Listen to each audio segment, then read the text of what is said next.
প্রত্যেকটা নাস্তিকের এটা জেনে রাখা দরকার। এই বাংলাদেশে যেমন মুজিব সৈনিক আছে, এই বাংলাদেশে যেমন জিয়ার সৈনিক আছে, এই বাংলাদেশে যেমন এরশাদের সৈনিক আছে, বাংলাদেশের প্রত্যেকটা রন্ধ্রে রন্ধ্রে নবী প্রেমিকরাও হাজির আছে। পৃথিবীর কোন কুলাঙ্গার যদি নবীর বিরুদ্ধে কথা বলে, ও যত বড় বাপের বেটা হোক না কেন, আমার বাপও যদি হয়, সন্তানও যদি হয়, নেতাও যদি হয়, পীরও যদি হয়, রাষ্ট্রপতি প্রধানমন্ত্রী যদি হয়, থানার কোনো ওসিও যদি নবীর বিরুদ্ধে কথা বলে, ওরা যেখানেই পাওয়া যাবে জীবন্ত পুঁতে ফেলা দরকার।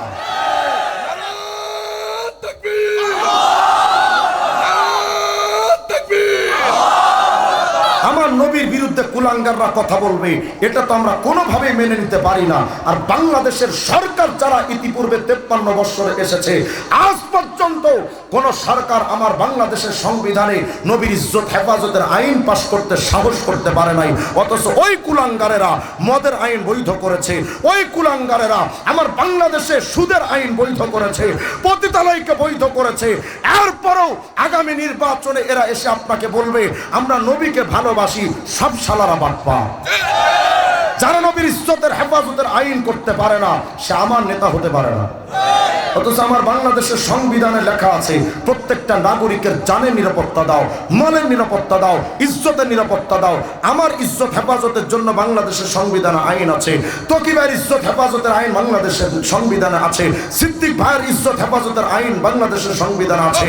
প্রত্যেকটা মানুষের ভ্যানওয়ালা, রিক্সাওয়ালা, ঠেলাওয়ালা, দিনমজুর, কুলি, মেথর, মুচি, সবার ইজ্জতের হেফাজতের জন্য বাংলাদেশে আইন করা হয়েছে।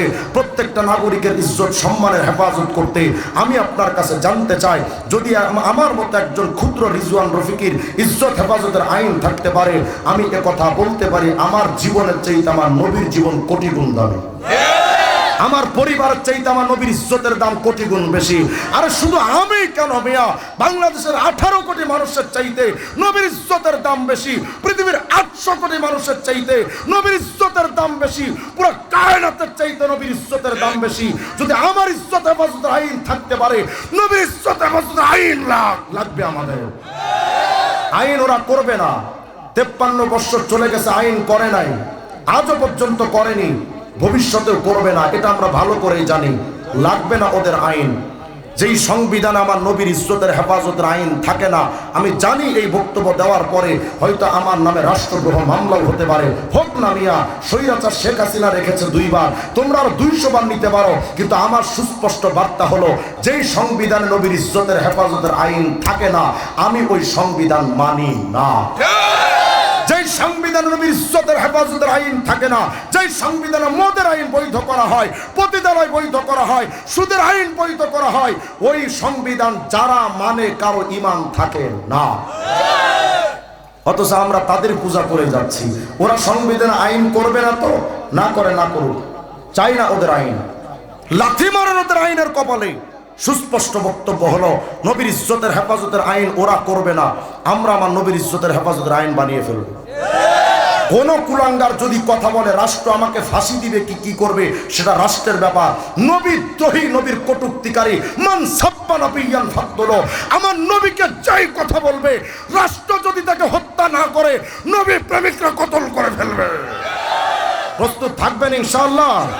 কোন কুলাঙ্গারের নবীদ্রোহী কোন বক্তব্য আমরা বরদাস্ত করব না। তবে আল্লাহ 1400 বছর আগে আইন করে দিয়েছেন। আল্লাহ বলেন নবী আইন এরা না করে না করুক। আল্লাহ যেন বোঝান নবী এরা আইন করবে না। নাস্তিক আসাদুর আর নাস্তিক মুফাসসির তসলিমা নাসরিনের মতো আন্তর্জাতিক স্বীকৃতিপ্রাপ্ত বেশ্যা আর ফ্রান্সের ম্যাক্রোর মতো হারামজাদারা নবীর কটূক্তি করে। তবে আল্লাহ পাক বলেন নবী আমি আল্লাহ তো আপনাকে ভালোবাসি। নিজের প্রেমিকার ইজ্জত যাবে, প্রেমিক সহ্য করতে পারে না। নিজের স্ত্রীর ইজ্জত যাবে, এটা স্বামী সহ্য করে না। নিজের ভাইয়ের ইজ্জত যাবে, ভাই সহ্য করে না। ও নবী আমি আল্লাহ তো আপনাকে ভালোবাসি। তো নবী শোনেন, ইন্না কাফাইনাকাল মুস্তাহজিঈন। নবী গো, পৃথিবীর সবাই মিলেও যদি আপনার উপরে বদনাম ছড়ায়, আপনার ইজ্জতের হেফাজতের জিম্মাদার আমি আল্লাহ নিজে যথেষ্ট। আসতে বলেন সুবহানাল্লাহ। আল্লাহ বলেন নবী শুধু তাই নয়, ইন্না শানি আকা হুয়াল আবতার, আপনার দুশমনরা নির্বংশ হয়ে যাবে। দেখবেন এমন ভাবে নবীর দ্রোহীরা, নবীর দুশমনরা নির্বংশ হয়েছে। আবুল আহাব নামটা পৃথিবীর কেউ রাখে না। আবুল হিকাম বলেন বা আবুল জাহাল বলেন, কেউ তাদের নামটা রাখে না। কেউ আজকে নবীর দ্রোহীদের নাম আজ পর্যন্ত কেউ রাখে না। এমন ভাবে আল্লাহ পাক তাদেরকে নির্বংশ করে দিয়েছেন। আল্লাহ বুঝাচ্ছেন, ও নবী আমি আপনার ইজ্জতের হেফাজতের জিম্মাদার। যেন আল্লাহ বুঝাচ্ছেন, নবী গো ইন্না নাহনু নাযালনা যিকরা ওয়া ইন্না লাহু লাহাফিজুন। ও নবী কোরআন নাজিল করেছি তো আমি আল্লাহ, এই কোরআনের হেফাজতের জিম্মাদারও তো আমি আল্লাহ, কারণ কোরআন তো আমার কালামুল্লাহ।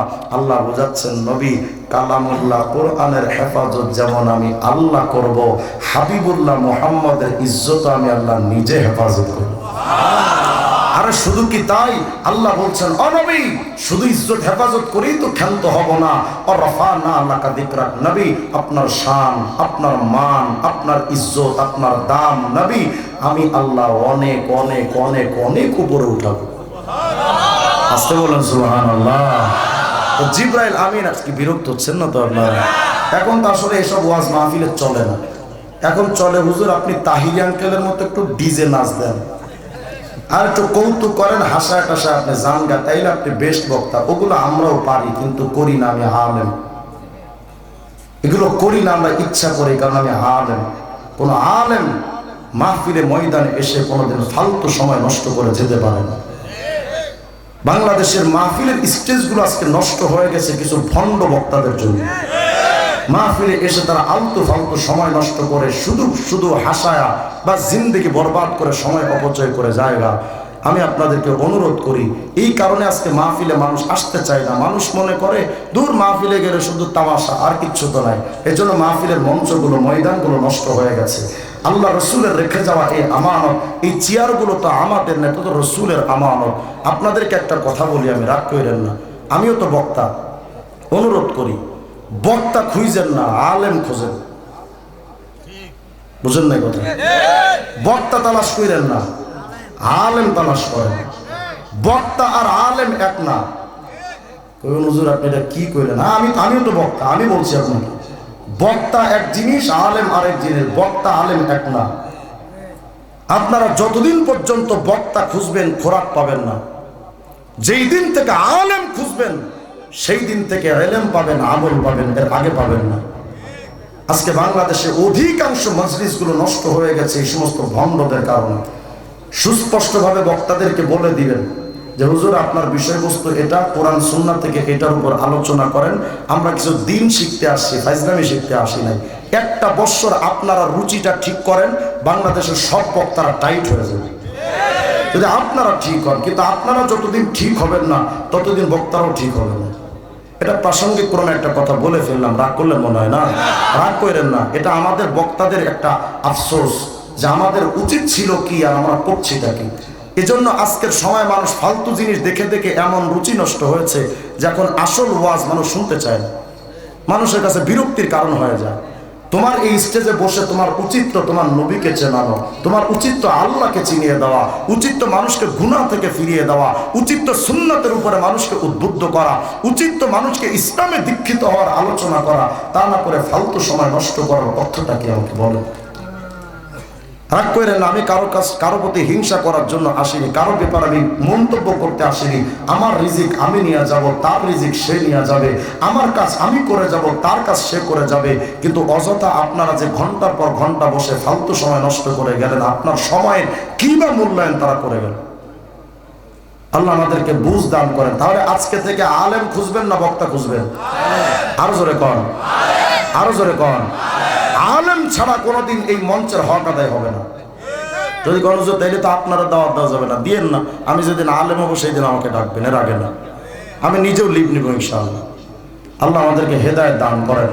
বুঝাতে চাচ্ছি ভাইরা, ওই নবীকে তো আপনি আমি মহব্বত করতে পারলাম না।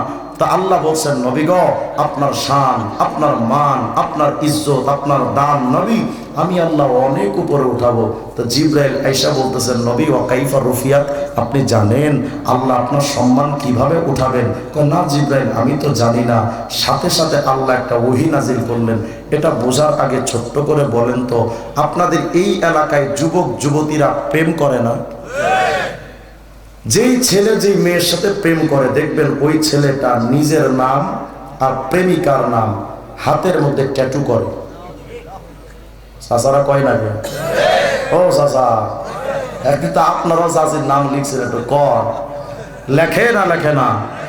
প্রেমিকার নাম লেখে, বুকের মধ্যে নাম লেখে। বাহিরে লিখলে মানুষের টের পাবে, জন্য পুরো নাম লেখে না, দুই নামের শুরু অক্ষর নিয়ে ফর এক্সাম্পল এমন ভাবে লেখে S+M লেখে না? আর শুধু দেওয়ালে দেওয়ালে নিয়ে বাথরুমে বাথরুমে লেখা। মানে ছেলেটা বোঝাতে চায় আমার নামের পাশে যার নাম ও আমার প্রেমিকা, আমার প্রেমাস্পদ, আমার মাহবুবা, আমার মাশুকা। আল্লাহ বোঝাতে চান নবী গো, ভালোবাসার বহিঃপ্রকাশ যদি হয় নামের পাশে নাম রাখা, তা আমি আল্লাহ তো আপনাকে ভালোবাসি, তা আমি আল্লাহ এটা বাদ দিব কেন?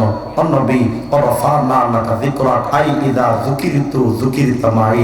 ও নবী সাতবক জমিন আসমানের কুল কায়নাতের যেখানে যেখানে আমি আল্লাহর নাম থাকবে সেখানে সেখানে আপনি মুহাম্মদের নাম উচ্চারিত করুন। দেখেন তো একটা প্রমাণ দিই আপনাদের। আল মাওয়াহিবুল লাদুনিয়া, আল্লামা কাসতালানী কিতাব, এই কত বলেন, আল্লামা কাসতালানীর কিতাব আল মাওয়াহিবুল লাদুনিয়া, তিনি একটা হাদিস নকল করেছেন।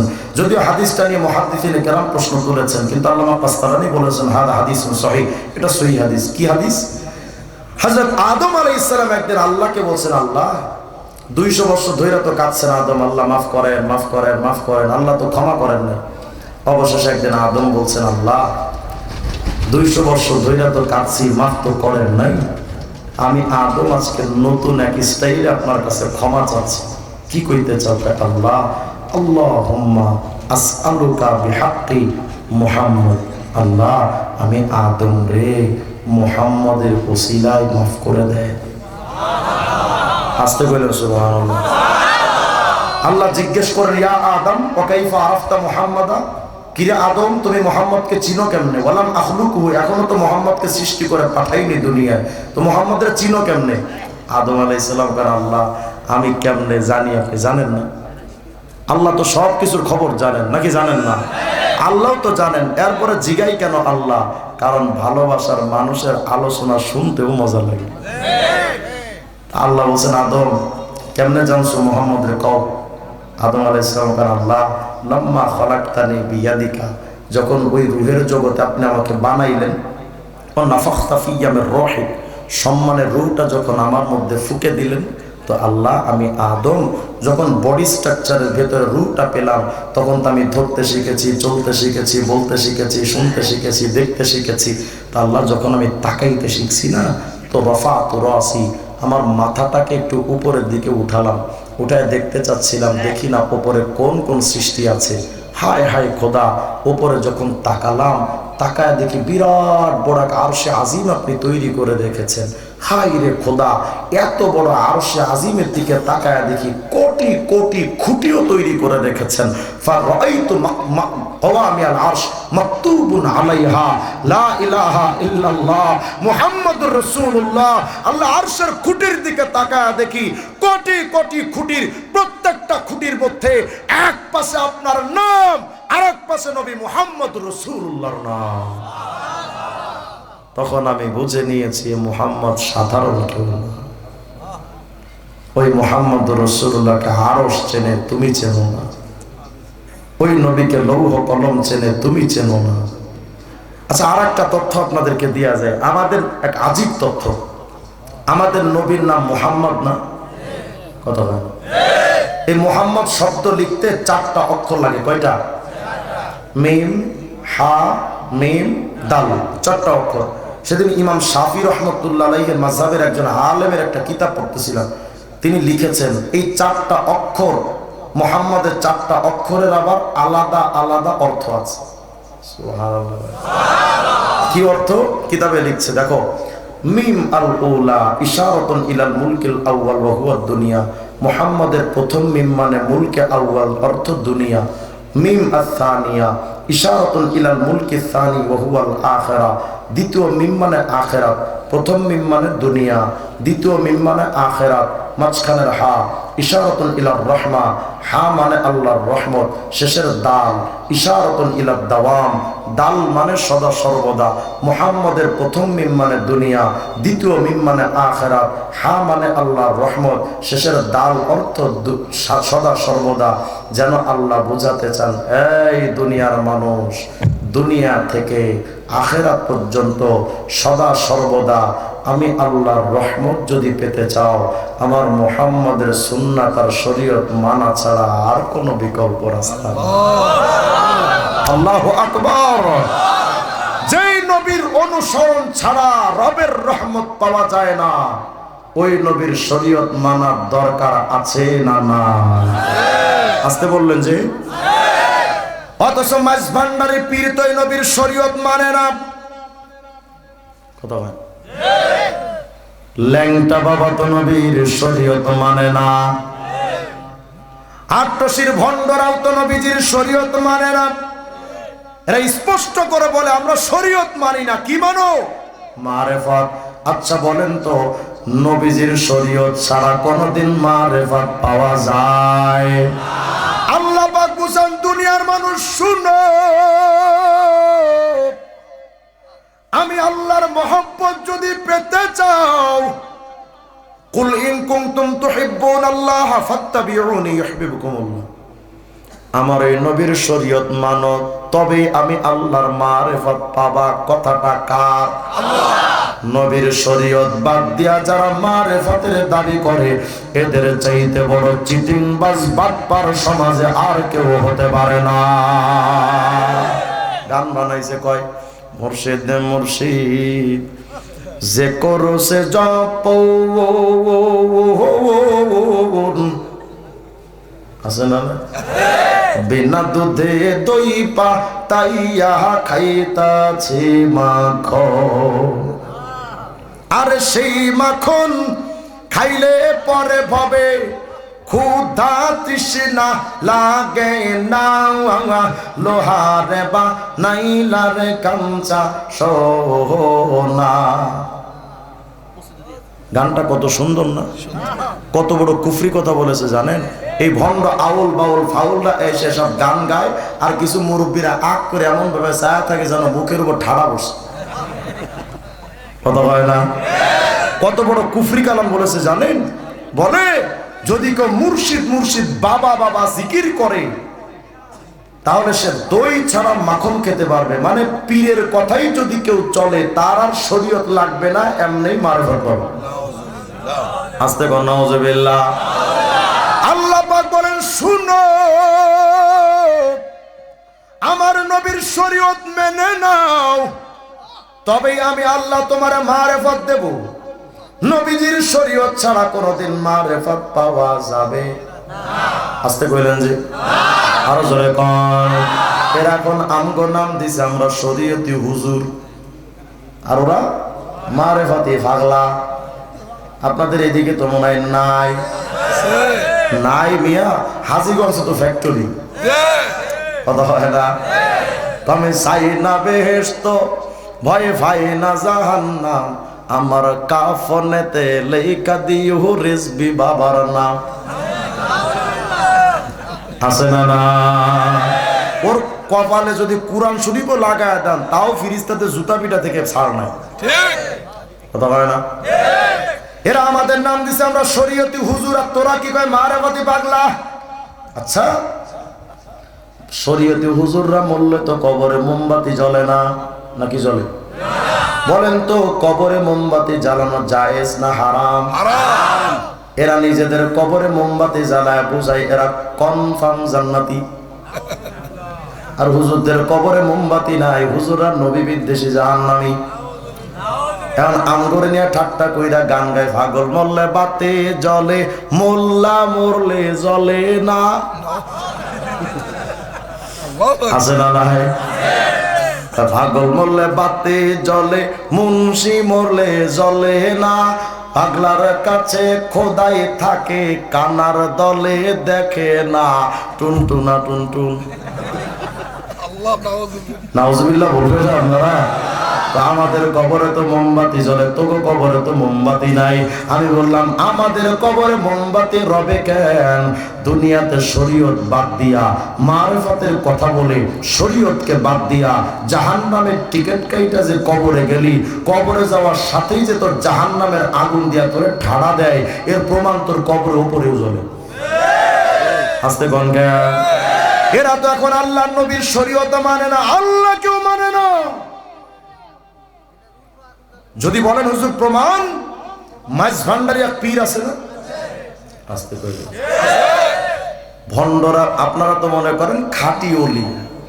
আমি চ্যালেঞ্জ করলাম, আমার কোনো আলেম লাগবে না, আমি একা যথেষ্ট এদের জন্য। আমি চ্যালেঞ্জ করে বললাম এদের পীর সবগুলো যেগুলো মরছে আর যেগুলো জেতা আছে টাটকা ফরমালিন মুক্ত শয়তান সবগুলা। যদি বলেন কেন হুজুর, ওদের বই পড়েছি আমি, ওদের দুটো বইয়ের নাম আপনাদেরকে বলে যায়। একটা বইয়ের নাম রত্ন ভান্ডার, আর একটা বইয়ের নাম বেলায়েতে মুতলাকা। যারা মাইজ ভান্ডারি মুরিদ তারাই দুটো বই ভালো করে চেনে। রত্ন ভান্ডার, বেলায়েতে মুতলাকা তাদের ধর্মীয় বইয়ের মতো। এই বইয়ের গুলোর মধ্যে তারা লিখেছে যেই পীর সেই খোদা সেই রসুল। এখন আপনি কোন খাঁটি ওলি না? শয়তান কি ফরমালিন ছাড়া না ফরমালিন সহ? হায়রে কপাল পোড়া। কিছুদিন আগে দেখলাম এক ভণ্ডই কয় আল্লাহ আল্লাহ জিকির করতাম, এখন আর মজা পাই নাই, এই জন্য এখন বাবা বাবা জিকির করি। নাউজুবিল্লাহ আসতে কয়। কিছু কিছু লোক তো বাবা বাবা জিকির করে, আর কিছু পাগল আছে কিসের জিকির করে এরাও জানে না। আজকে আসার সময় দেখলাম মতলব ব্রিজের এখানে আটটসি আসছে। আটটসির পীর কি জিকির? হ্যাকু হ্যাকু কি? আচ্ছা বলেন তো আমার হ্যাকুকু কি? এটা কি? এটা কি খায় না গায়ে মাখে নাকি পরে? এটা কি আসলে? কয়েকদিন পরে দেখলাম জিকিরের নতুন আপডেট ভার্সন নতুন আসছে। কি বলেন এগুলো কি? কয়েকদিন পরে আবার কিছুদিন আগে ধরে দেখতেছি ময়মনসিংহের এক রেসবেরো ছাগল নতুন জিকির আমদানি করছে। এমন ভাবে জিকির করে যেন বিদ্যুতে ক্যাতকুত মারে। কি জিকির করে জানেন? ক্যাক ক্যাক। কি এগুলো? আচ্ছা বলেন এগুলোর কোনো অর্থ আছে কি? মুসলমানের প্রত্যেকটা শব্দ তো অর্থ মুখ থেকে তো যা বের হয় শব্দ কেরামান কাতিবিন লেখে, লেখে না লেখে না? তোরা যখন ক্যাতকুত করে কেরামান কাতিবিন লেখেটা কি? আমার তো মনে হয় কেরামান কাতিবিনও বিপদে পড়ে, কয় আল্লাহ হালাই কয় কি আর আমি লিখ মুটাই।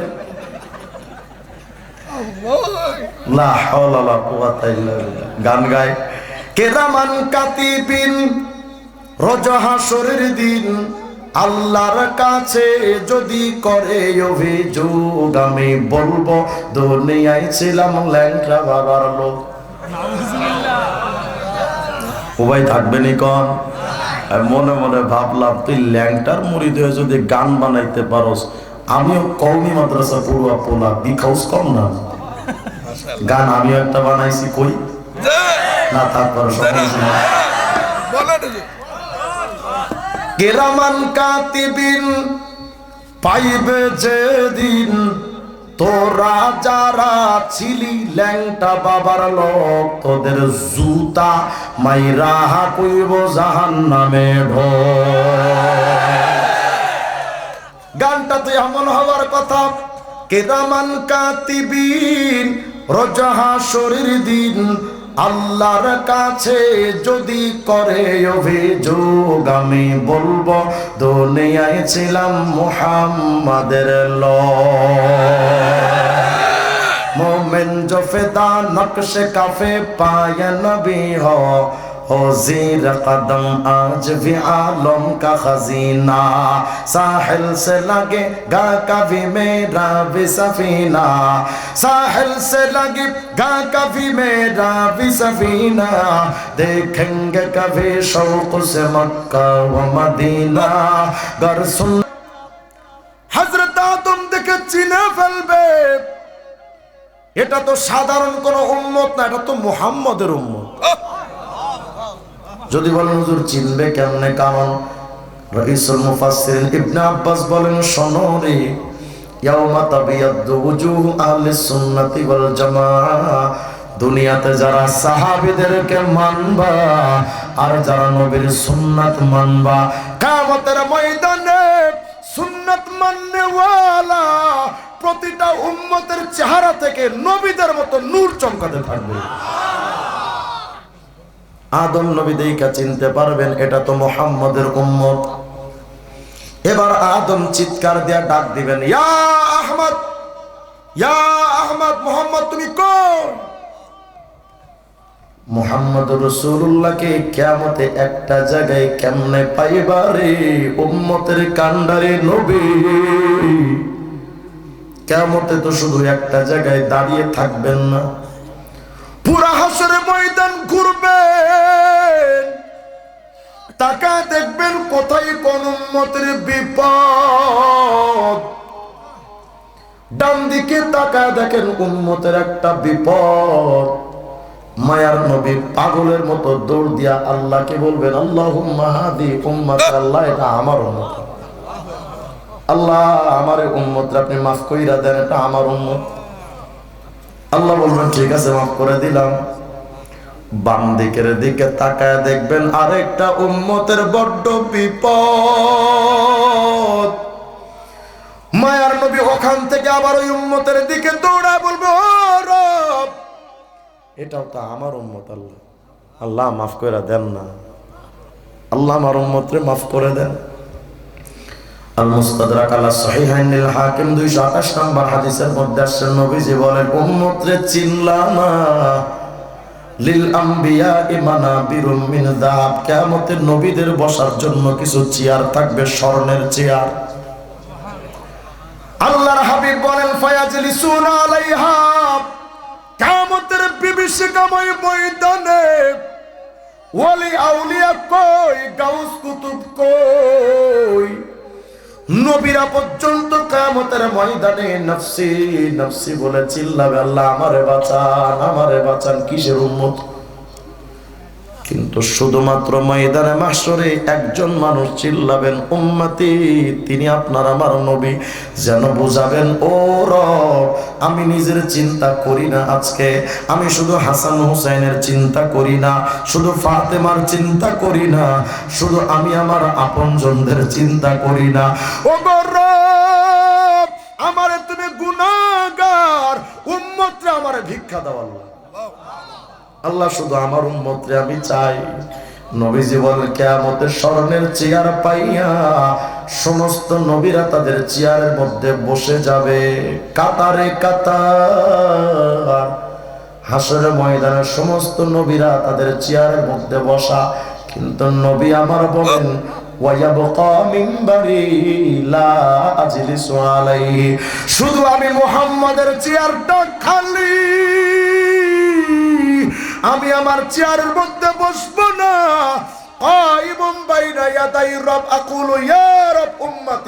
আমি চেয়ারের মধ্যে না বইসা হাসরের ময়দানে দাঁড়ায়া আল্লাহকে বলবো, ও রব, আমার উম্মতরে ভিক্ষা দেন, আল্লাহ শুধু আমার উম্মতরে ভিক্ষা দেন। নবী যেন বোঝান, আল্লাহ ওই সম্মানের চেয়ারটা আমার লাগবে না, আমার শুধু উম্মতরে যদি দেন আমার আর কিচ্ছু লাগবে না, দেন আল্লাহ। নবী ওই চেয়ারের মধ্যে বসেও তো আপনি আল্লাহর কাছে দোয়া করতে পারতেন, আপনি কেন ওই চেয়ারের মধ্যে বসবেন না? মায়ার নবী বলেন, মাকাফাতা আইয়ুবআসা বি ইলাল জান্নাহ ওয়া ইয়াবকা উম্মতি মিন বাদি, এরা উম্মতেরা জানো, আমি যদি ওই চেয়ারের মধ্যে বসে যাই, এমন যদি হয় সব নবীদেরকে ধইরা ফেরেশতারা জান্নাতে ঢুকা দিবে, আমারও যদি ওই নবীদের সাথে আমারও জান্নাতে ঢুকা দেয়, আমার গুনাহগার উম্মতের কি হবে? আমার এই গুনাহগার উম্মতের জন্য তো আমি জান্নাতে যাব না। পুরা কিয়ামতের ময়দানে নবী দৌড়াদৌড়ি করতে থাকবেন। একবার তো পুলসিরাতের গোড়া আবার একবার যাবেন মিজানের পাল্লা, আবার যাবেন হাউজে কাউসার, চতুর্দিকে মায়ার নবী দৌড়াবেন। হযরত আদম যখন ডাক দিবেন, মোহাম্মদ তুমি কই? দূর থেকে নবী আওয়াজ দিবেন, লাব্বাইকা আবাল বাশার, বাবা আদম বলেন কি বলতে চান? আমি আছি এখানে, কি বলতে চান বলেন। হযরতে আদম বলবেন, মুহাম্মদ রে, হাদা রাজুলুম মিন উম্মাতিকা ইয়ানতালিকু বিহি ইলান নার, এটা মনে হয় তোমার উম্মত। দেখো না রে মুহাম্মদ, কত কষ্ট দিয়া ওরে জাহান্নামে নেয়, দেখো না উম্মতের ব্যাপারে তুমি কিছু করতে পারো কিনা। আল্লাহর নবী বলেন, এদিক তাকান, ফাশুদ্দুল মিজা, আমি নবী এবার আমার কোমরে এমন শক্ত করে একটা গিট্টু দেব। সুবহানাল্লাহ বলেন। আমি আমার কোমরে এমন শক্ত করে একটা গিট্টু দিয়া, ওয়া আহরাউ ফি আসারিল মালায়েকা, ফেরেশতার পেছনে দৌড়, এই ফেরেশতার দ্বারা আমার উম্মতরে জাহান্নামে নিও না, দাঁড়াও, ওটা আমার উম্মত, ফেরেশতা ছাড়ো না, থামো। সুবহানাল্লাহ বলেন না। এই ফেরেশতা আমার উম্মতরে নিস না, একটু দাঁড়া। কিন্তু ফেরেশতারা বলবেন, নবী গো, নাহনুল গিলাজু শিদাদুল্লাযিনা লা নাসিল্লাহ মা উমিরনা, ও নবী, আমরা তো কিয়ামতে শুধু আল্লাহর কথা মানি, আর কারো কথা মানি না, আপনার কথাও মানা যাবে না গো নবী। আপনি যা বলেন আল্লাহকে বইলা মঞ্জুর করেন, তবেই তার ফয়সালা হবে। নবী গো, আজকে কিয়ামতের ময়দানে শুধু আল্লাহর কথা মানবো, আর কারো কথা মানা যাবে না। ফালাম্মা আইসান নাবিয়্যু মিনাল মালায়েকা, নবী যখন ফেরেশতা থেকে নৈরাশ হয়ে যাবেন যে ফেরেশতারা কথা শুনবে না, আল্লাহর নবী তখন ফেরেশতাদের থেকে মুখ ফিরায়া নিয়ে, এদিক তাকান, কাবাজা আলা লিহিয়াতিহি বিয়াদিহিল ইউসরা, বাম হাত দিয়া মায়ার নবী নিজের দাড়ি মোবারকটা এমন শক্ত করে ধরবেন, দইরা ওয়াস্তাকবালাল আরশা বিওয়াজহি, মায়ার নবী এমন ভাবে দাড়িটা ধইরা আরশে আজিমের দিকে তাকায় বলবেন, ও রব, আপনি না বলছিলেন কিয়ামতে আমার উম্মতরে আপনি নাজাত দিয়া আমাকে আপনি খুশি করবেন? আপনি না কইছিলেন আল্লাহ মাওলা কারীম রে, আমি তাকা দেখেছি আমার এক উম্মতরে কত কষ্ট দিয়া ফেরেশতারা জাহান্নামের দিকে নেয়। আল্লাহ, আমি ফেরেশতাদেরকে অনুরোধ করেছি, ফেরেশতারা আমার কথাও শোনে না। আল্লাহ, আপনি না বলছেন আমি আপনার হাবিবুল্লাহ, আপনি না বলছেন আমারে আপনি নারাজ করবেন না, তো আমার উম্মতরে যদি জাহান্নামে দেন আমি আল্লাহ খুশি হব কেমনে? আপনি কন্যা আল্লাহর নবী যেন বোঝাইতে চান, ও রব, এই উম্মতের জন্য তো আমি শিয়াবে আবি তালেবের 3 বছর জেল খেটেছি, এই উম্মতের জন্য তো আমি তায়েফের ময়দানে রক্ত ঝরিয়েছি, এই উম্মতের জন্য উহুদে দান শহীদ করেছি, এই উম্মতের জন্য মাতৃভূমি ছেড়ে আমি তায়েফে মদিনায় হিজরত করেছি। আল্লাহর নবী যেন বুঝান, ও রব, এই উম্মতের দরদে তো আমি কাবার চত্বরে মাঝে মধ্যে সেজদায় পড়ে যেতাম, আবু জেহেল আমার মাথায় উটের বড় ভুঁড়ি আইন আমার মাথায় চাপায়া দিত, আমি মুহাম্মদ মাথা উঠাইতে পারতাম না। মাঝে মধ্যে ফাতেমা এসে নবীর মাথার উপর থেকে ভুঁড়িটা সরাতেন আর বলতেন, আব্বু মাথা উঠা।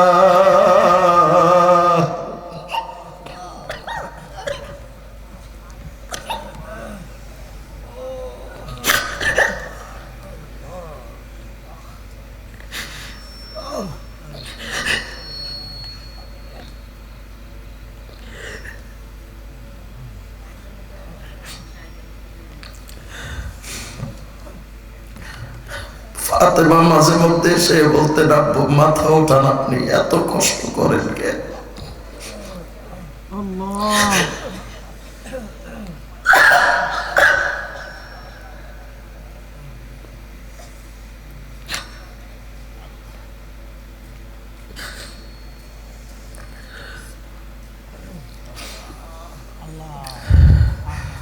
আল্লাহর নবী আল্লাহকে যেন বোঝানো, রব, আমার উম্মতরে যদি আমার সামনে জাহান্নামে নেয় আমি কেমনে থাকবো জান্নাতে?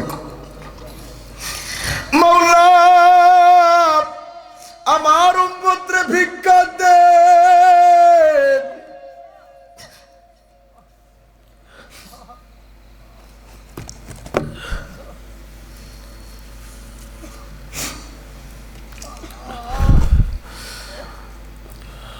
আল্লাহর নবী যখন আরশে আজিমের দিকে তাকায়, যখন চিৎকার দিয়ে দিয়ে ডাকবেন আর কাঁদবেন, ফানাদা মিন তাহতিল আরশি আতিউ মুহাম্মাদা, এবার আরশে আজিম থেকে একটা আওয়াজ আসবে, এরে ফেরেশতার দ্বারা আমার কথা যেমন আজকে কিয়ামতে মানবি, আমার হাবিবুল্লাহ যা কয় তাও মানতে হবে। দেখ না আমার হাবিব মোহাম্মদ আজকে কি কয়। আমার হাবিব রানিয়া তার উম্মত রে নিয়ে আবার মিজানে পাল্লার কাছে যাও। আল্লাহর নবী এবার উম্মতকে নিয়ে মিজানের পাল্লার কাছে যাবেন। ওজন দাও, আমার উম্মতের আমল নামাটা আমি নিজে চোখে দেখব। ওজন দেওয়া হবে, ডান পাশে নেকি, বাম পাশে গুনাহ। নবীজি তাকায় দেখবেন আগের মতোই গুনার পাল্লা ভারী, নেকির পাল্লা আবার হালকা হয়ে গেছে। হতভাগা উম্মতটা তখনও জানতে পারবে না যে ইনি তার রহমতুল লিল আলামিন, ইনি তার নবী, কখনো চিনতে পারবে না। উম্মত যখন দেখবে ঠিকই তো আগের মতো আবার নেকির পাল্লা হালকা, গুনার পাল্লা ভারী, উম্মত আবার থরথর করে কাঁপতে শুরু করবে। এই বুঝি আবার জাহান্নামে গেলাম, এই বুঝি আবার আমি জাহান্নামে গেলাম। উম্মত তো চিৎকার দিয়ে দিয়ে কেঁদেছিল, আব্বু আমারে বাঁচান, ও মা আমারে বাঁচান। কেউ তো তারা ডাকে সাড়াও দিল না। ফিরিস্তাদের কেউ বলেছিল, ফিরিস্তারা তোমাদের পায়ে ধরি আমার জাহান্নামে নিও না, ওই জাহান্নাম বড় কঠিন। কেউ তো আগের ডাক শোনে নাই, এই বুঝি আগের মতো আবার আমি জাহান্নামে গেলাম গা। মায়ার নবী নেকির পাল্লার কাছে চুপ করে দাঁড়ায় থাকবো। আল্লাহর নবী বলেন, আমি যখন দেখবো নেকির পাল্লাটা আবার আগের মতো হালকা হয়ে গেছে, তখন আমি নবী ফাউখরিজু বিতাকাতাম মিন হুজুজাতি কাল আমিলা, লুঙ্গির গিট্টুর ভেতর থেকে আমি এরকম আঙ্গুলের মতো একটা কাগজ বের করব। সুবহানাল্লাহ। এই কাগজটা বের কইরা আমি নেকির পাল্লার উপর চাপায় দেব। সুবহানাল্লাহ। সাথে সাথে ফেরেশতারা বলে উঠবেন, সাইদা ওয়া সাইদা জাদ্দুহু ওয়া সাকুলাত মাওয়াজিনুহু ইনতালিকু বি ইলাল জান্নাহ। এই ফেরেশতারা দেখ দেখ কি ভাগ্যবান উম্মত, তাকায়া দেখ, একটু আগে ছিল তার জাহান্নামের গুনার পাল্লা ভারী, ও তো ছিল জাহান্নামী, কিন্তু কেমন হয়ে গেল দেখ, কি এমন এক আদরের নবী পাইছে এই উম্মত, কি ভাগ্যবান। ওরে ফেরেশতারা দেখ, মুহূর্তের মধ্যে তার নেকির পাল্লা ভারী, ওরে তাড়াতাড়ি ধর, জান্নাতে ঢুকায়া দে। ফেরেশতা এবার হাত ধইরা কইব, চলেন জান্নাতে যাই। উম্মত কইব, মিয়া ছাড়েন আমার হাত, এত সহজে জান্নাতে যাবো না। কেন? এরে ফেরেশতারা এক সময় তোমাদের হাতে পায়ে ধরেছিলাম, আমার নিও না, তোমরা তো কথা শোনো নাই। আব্বু আম্মু বলে চিল্লা কাচ্ছি, আমার ডাক তো কেউ শোনে নাই। আজকে কিয়ামতের ময়দানে আমি আপন বলে আমার সন্তানরেও পাই নাই, বিবিরও পাই নাই, মারেও পাই নাই। কিন্তু ফেরেশতারা দেখ, এই আদরের মানুষটা বাপ মার চাইতে আপন,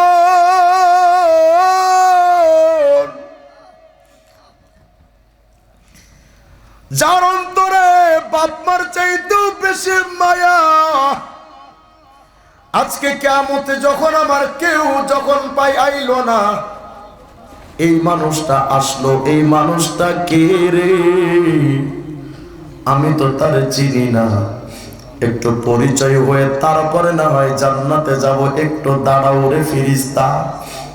এবার উম্মত পেছনে ফিরে মায়ার নবীর দিকে তাকায় বলবেন, মা আহসানা ওয়াজহাক ইয়া আব্দুল্লাহ, মা আহসানা খালকাক। আল্লাহর বান্দা, আপনার চেহারাটা কত সুন্দর, বডি ফিটনেসটা কত সুন্দর, কিন্তু আল্লাহর বান্দা আপনি কে?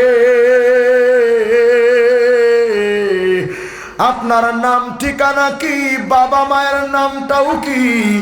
আপনি যে আমার এত বড় আপন আমি তো জানি না আগে, আপনি আপনার নামটা তো বলে যান, ঠিকানা তো বলে যান। নবীজি এবার উম্মতের দিকে ফিরে কইব, কিরে হতভাগা, আওয়ামা তারিফুনি, আমারে তুমি চিনো না, আমি তোমার রহমতুল লিল আলামিন। তুমি কি আমার চিনো নাই? বলেন তো উম্মত আর নবীর সাথে ওই সময় যে মুআনা কাটা হবে সেটা কত আনন্দ। কিন্তু উম্মত জিজ্ঞেস করবেন, নবীজি সবই তো বুঝলাম, কিন্তু মিজানের পাল্লায় যে কাগজটা আপনি চাপাইলেন ওইটার মধ্যে কি লেখা ছিল যে এত ভারী? নবীজি বলবেন, হাদিহি সালাতুকাল্লাতি কুনতা তুসাল্লি আলাইয়া, ওই যে দুনিয়াতে একবার দুরূদ শরীফ পড়ছিলি ওইটাই লিখে চাপিয়ে দিয়েছি। একবারের দুরুদে যদি এত ফায়দা হয়, এই মুরব্বী যখন খেতে কাম করেন, পা কাম করে, চোখ কাম করে, কান কাজ করে, মাথা কাজ করে, সব কাজ করে, জবানটা তো কাজ করে না। এই জবান দিয়ে আগে গাইতেন গান, আজকে থেকে গানটা বন্ধ করে জবান দিয়া চালু করে দিবেন, সাল্লাল্লাহু আলাইহি ওয়াসাল্লাম, সাল্লাল্লাহু আলাইহি ওয়াসাল্লাম, আল্লাহুম্মা সাল্লি আলা মুহাম্মদ, আল্লাহুম্মা সাল্লি আলা মুহাম্মদ। অত্যন্ত ভালোবাসা নিয়ে বলা যাবে না ইনশাআল্লাহ? কপাল পোড়া কিছু মানুষ আছে নবীরে সালাম দেয়, ইয়া নবী সালাম আলাইকা, কি এটা? জুতা দিয়ে পিটানো দরকার। সালাম দিবেন অত্যন্ত মহব্বতের সাথে, সম্মানের সাথে, মহব্বতের সাথে, দিল উজাড় করে, মহব্বতের চূড়ান্ত ধাপ পেরিয়ে নবীজির জন্য মহব্বতের দুরূদ শরীফ দিবেন। সালাম আলাইকা কি? এটা নবীজিকে অপমান করা। আপনার এই ফালতু সালাম নেওয়ার জন্য নবীজির কালাকা দেন না, মহব্বতের সালাম দিবেন। দিবেন তো ইনশাআল্লাহ? আজকে থেকে আমরা দুইটা আমল করব নবীজির জন্য। এক হলো সুন্নাত তরিকায় আমল, আরেক হলো দুরূদ শরীফ আমল বেশি করব ইনশাআল্লাহ। আমি আজকে রানিং একটা সুন্নাত শিখায় দিয়ে যাই, দিব ইনশাআল্লাহ। মাহফিল তো শেখার জন্য নাকি, ফালতু কাজের জন্য তো না, শেখার জন্য। তাহলে এই মাহফিলটা আমরা এখন এই মুহূর্তে একটা ক্লাস মনে করি, যে আমরা কোরআন সুন্নাহর একটা ক্লাসে বসেছি ইনশাআল্লাহ। এত সময় মাহফিল হয়েছে, এখন কি ক্লাস।